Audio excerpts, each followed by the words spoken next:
Čaute! Dámy a páni, dneska tu máme špeciálne video. Pýtate sa, aké? Dnes ideme robiť banana bread. Áno, mám veľmi rada banana bread, skúšala som veľa receptov, ale Kikuška mi dneska poslala ten najlepší recept a my ho ideme dneska skúsiť. Teda neposlala mi ho dnes, poslala mi to asi pred týždňom, ale ja som bola na animácii, ktorú máte tu. Takže si ju neváhajte pozrieť, určite sa to oplatí. Choď okamžite, počúvaj. Kto nejde? Kto? Robím si srandu. Banana bread je super, môžete si ho spraviť ako proteínový banana bread, čo je úplná bomba, keď cvičíš, že to je úplne top, ti vravím, že. Ale môžeme si ho spraviť aj na taký celkom good spôsob, je chutný, je zdravý. Takže ak napríklad cvičíš, ako ja som kedysi spierala, teraz nemôžem kvôli kolenám, a máš chuť na nejakú dobrú sladkosť, chceš ju spraviť doma, pretože je lacná, chutná, rýchla a môžeš si z nej spraviť proteínovú, to sa vyplatí. Dobre, ale čo na takýto banana bread vlastne potrebujeme? Mliečko, najlepšie nejaké plnotučné, ja ho mám tak rada, ale keď chceš inak, tak si ho sprav kľudne inak. Hladkú múku, tá je celkom dosť dôležitá. Budeme potrebovať ešte prášok do pečenia, 2 vajíčka, heru alebo nejaký palmarín alebo nejaké maslo, čo do toho proste pôjde. Cukor, ktorý sa mi tu všade vysypáva, do ty kokos. To čo je? Tu vysávaš hurtu. Dobre, že nebývam na dome, lebo to by bolo mravce. Mravce, poznáte ten mým? Ty kokos, to mi ani nehovor, viete koľko je tam cukru naspaného na tom stole? Nejakú nádobu, na to nesmiete zabudnúť, ale reálne sa dá spraviť aj v miske schladenej. Dá sa to aj tak, ale keď máš, radšej si kúp toto. Reálne to v Tesku stálo 2 evrička, takže 2 evrička sa asi nájdú. Namiesto čipsov si kúp formu. Banany, to sú to hlavné do toho receptu, to nezabudni. Keď už máme banany a všetky ingrediencie, tak sa môžeme vrhnúť na video. Yes. Toto je ten cukor, ktorý sa mi tu vysypal. God damn. Ľudia, čakujte. Tu ste mi... To sa mi vybilo svetlo. Jaký nůž si vezmem. Takže dámy a páni, ako prvé si nachystáme 3 banány a nejakú dosku, na ktorej to budeme drtiť. Odporúčam vidličku, ktorá sa vám neohne, hej, takže nejakú poriadnu komuniše. Dobre, toto všetko si dáme trošku bokom. Ja neviem. On tu chvíľu nemôže byť poriadok, lebo furt sa to tam musí z tých obalov sypať, kokos.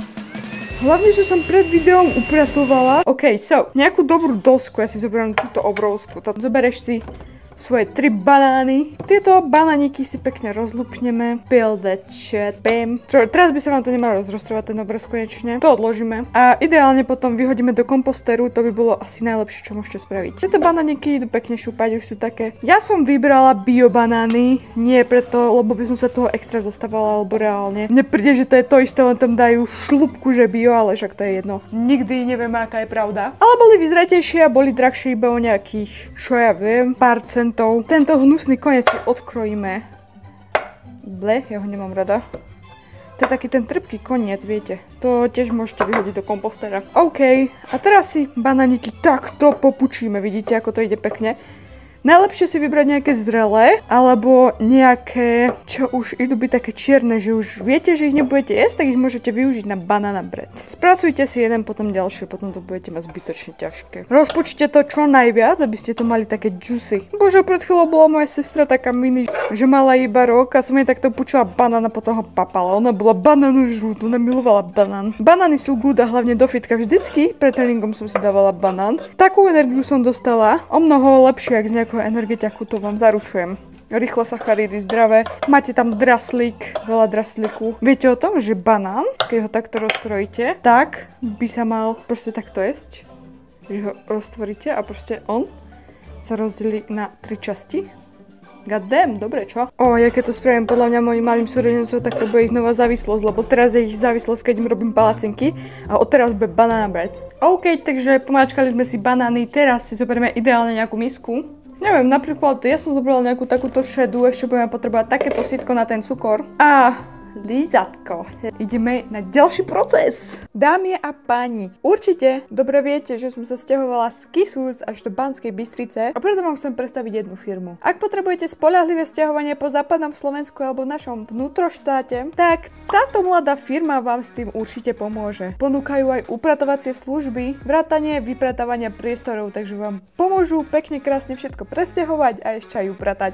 Za veľmi dobrú cenu si myslím, ceník máte na ich stránke a ich stránku máte tu. Takisto ich Instagram máte tiež tu. Navyše tí chlapci sú takí šikovní, že vám vedia pomôcť s montážou aj demontážou nábytku a na to, že to je tak cenovo dostupné, je to veľmi profesionálne. Škoda, že neexistovali skôr, keby hej, bola by som veľmi rada. Táto firma vznikla vtedy, keď som ja cca začala natáčať v auguste, takže super. Takže tiež by som ich služby určite využila, keby o tom viem. Ušetrí vám to veľa času, veľa námahy, veľa stresu, nemusíte upratovať, máte o všetko postarané. Ako si pamätáte z vlogu, bolo tam dosť stresu pri tom sťahovaniu. A to nemám ja, to majú všetci ľudia, takže určite vám to veľmi pomôže. Je to super príležitosť, ktorú si nemôžete určite nechať ujsť a určite to musíte skúsiť. Veľmi radi vám pomôžu. Ak máte nejaké otázky, kľudne sa pýtajte mňa alebo ich na ich Instagrame. Máte ich aj dole v popisku videa. Takže toto je naša spolupráca. Oni sú mladá firma, ja mladý youtuber, treba si pomáhať. Takže ja vám ďakujem a poďme na video. Inak púčenie tých banánov je najviac náročná vec, čo je na tomto recepte.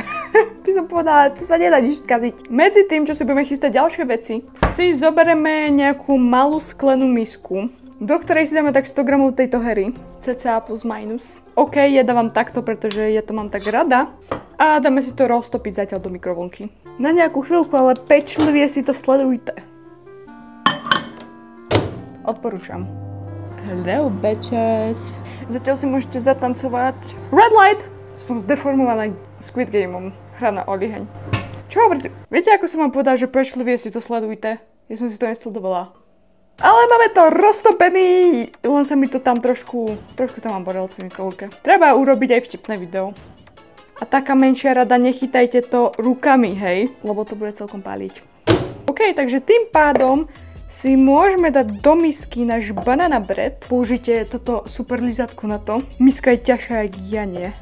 Vidíte, aký je juicy? Oh yes.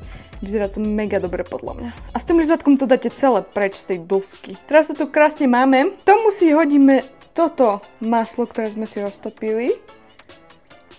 Vyzerá to ako vajíčka. Teraz máme niečo takéto. Hodíme si do toho dve vajíčka. Oh yes. Sorry ľudia, ja nie som angel, že rozbijem vajcie jednou rukou, ty kokos. Počkaj, môžeme to skúsiť.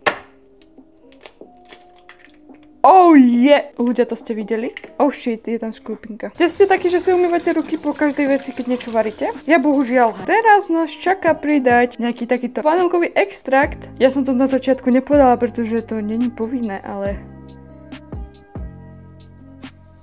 Tak, to stačí. Ale mne to tak chutí, tak ja sa o tom dávam. Teraz si zoberieme váhu. Unit, 7 gramy, tak. A dáme si tam 150 gramov cukru. Ja nemám brown sugar, takže dáme normálny. Na hodinkách mám recept, dobre, nie? 150 sa sype. Ty kokos, to je koľko cukru, goddamn. Viete čo, asi si tam dajte ten hnedý. Alebo také ochucovadlo, neviem. Nešetrím. Ešte jeden. Shit. Toto som presne ja, aj keď tankujem, tak dám vždycky o 1 cent viac. Dobre, keď toto máme, tak si to len už pekne zamíchame. Hlavne to vajíčko skúste nejak rozbiť, nech tam, ty kokos, nemáte dve vajca celé. Ty kokos, viete, ako to už krásne vonia? Strašne pekne to vonia. Dobre, keď to máte nejak tak rozmiešané, prášok do pečenia, čo je teaspoon? Ty, akože čajová, ok? Je čaj, teaspoon je čajová. Dobre. Ja som riadny Englishman. Englishman, áno, yes. Vôbec nie som žena. Viete čo, ja chápem, prečo ma učiteľka nechce pustiť na tú B2. Ja úplne chápem. Ak chcete, tak si tam dajte aj škoricu. No najprv si tu dajme lyžičku pavdru. Hell yes. Drop a bitch. Ja fakt neviem. A teraz si tu budeme pridávať múku podľa toho, ako to chceme. Ale tú múku budeme pridávať cez tohleto. Takže ja idem, že od oka. Mali by sme dať nejakých 150 gramov cca. Ale to uvidíte podľa toho, aké to bude. Je to fakt tá múka Tie sačky sú normálne celé deravé. Teraz si to zamiešame a podľa toho, že ako bude vyzerať to cesto, si dáme ďalšiu múku. Toto lízatko je najlepšie, nemusíte to robiť proste ani s mixerom v robotovi alebo tak. Ja si tu ešte kúsok dám. Mám toho málo. Múku vážiť netreba, to tam naozaj uvidíte, takže pohodičke. What the... Nebudeme to komentovať. Ja to cesto mám trošku také hustejšie, takže si tam pridám ešte mlieka. Trošku linku mliečka. Mne to chutí aj viac s tým mliekom, takže dajte si podľa seba. Nice, teraz sa mi spravila konzistencia, ktorú mám ja rada na banana bread, takže toto je moja obľúbená. Teraz, keď to máme, si odložíme bokom, dáme si tú nádobku, buď si ju vytrete maslom, alebo herou, alebo tak, alebo si tam dáte papier na pečenie. Ja som videla taký lifehack. Papier na pečenie, cca si to vymeriate, hej. Ostrihnete si. No, že som precízny grafik, hlavne podľa toho strihu. OK, teraz spravím kúzlo. Teraz si obsah misky presypeme sem, alebo respektíve prelejeme. To bude taký dobrý banana bread, vám hovorím. A s tým lizatkom hlavne to ide tak krásne vybrať tú misku. Hell yes.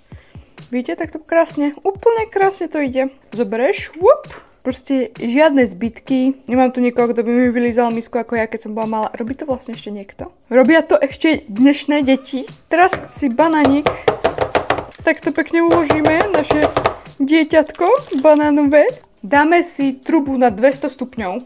Dobre, keď sa nám predohreje truba, tak tento obsah, ježiš, ešte sa to vyleje. Na bread si dáme do truby, nech sa nám krásne upečie. Takto krásne si to tu hodím. Ja ho budem mať za chvíľku predohrietú, takže keby ste chceli vedieť, tak sa to dáva na takéto dve, vidíte, že to je hore a dole. Tak to si tam dajte. To znamená, že to budete mať aj z vrchu, aj zo spodu, že sa vám to bude rovnomerne piecť. A my už len počkáme na výsledok. Hello! Ideme vyťahnuť banana bread. Ja už som v pyžamkovom style. Oh yes. Tak ten vyzerá mega dobre. Ja už som sa prezliekla trošku do pyžamka, pyžamková nálada. Ja si zoberiem ďalšiu rukavičku, že ako sa nám vydarilo, aby som mohla ísť postrehať toto super videjko. Ojoj, pozor! Nechcem sa popaliť. OK, toto je trošku horúce, toto musím nechať. Pozrite sa na ten chlebík, vidíte? Tak mal vyzerať, nemal byť ani suchý, ani mokrý. Je krásne dopečený a je taký mokrejší, tak ja zbožňujem.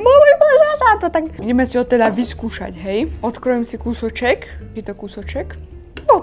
Strašne to palí ešte. Bože, ale ja mám takú chuť, som hladná. Palí. Nechcem nič hovoriť, ale ja mám nebo v ústach. Ty kokos, mňam.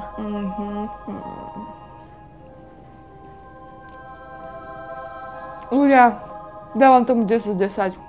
Je to fakt dobrý chlebík, mňam. Ty kokos, určite sa spravte. Takže dámy a páni, ja si myslím, že sa vám tento banana bread dneska podaril. Ak sa vám videjko páčilo, dajte like, samozrejme to bola aj taká trošku paródia, nech sa trošku zasmiete, nech je deň krajší. Ak by ste chceli takýchto viac receptov, tak určite nezabudnite dať like a možno si na budúce privítame nejakého hostia, myslím teba, Frik. A musím povedať, že ten banana bread chutil fakt dobre. Som na seba pyšná a som pyšná aj na vás. Že ste kúkali toto video až do konca, juhu!